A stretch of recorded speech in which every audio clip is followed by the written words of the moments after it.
Well, Tommy has proposed to me again. Tommy really does nothing but propose to me. He proposed to me last night in the music room when I was quite unprotected, as there was an elaborate trio going on. I didn't dare to make the smallest repartee, I need hardly tell you. If I had, it would have stopped the music at once. Musical people are so absurdly unreasonable.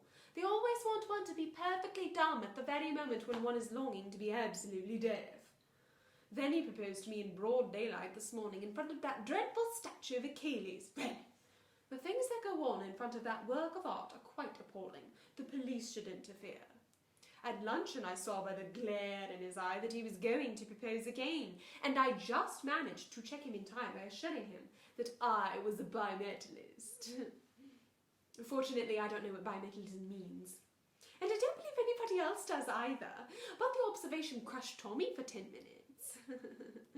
He looked quite shocked. And then Tommy is so annoying in the way he proposes.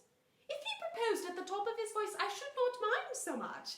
That might produce some effect on the public. But he does it in a horrid, confidential way.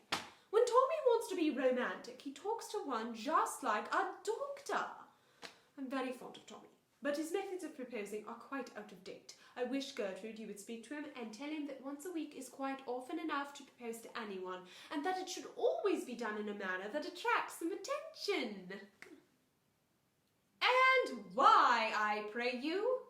Who might be your mother, that you insult, exalt, and all at once over the wretched? What though you have no beauty, as by my faith I see no more in you than without candle may go dark to bed? Must you be therefore proud and pitiless? Why, what means this? Why do you look on me?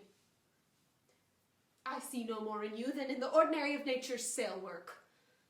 Odds my little life, I think she means to tangle my eyes too. No, faith, proud mistress, hope not after it. 'Tis not your inky brows, your black silk hair, your bugle eyeballs, nor your cheek of cream, that can entame my spirits to your worship. You foolish shepherd, wherefore do you follow her like foggy south puffing with wind and rain?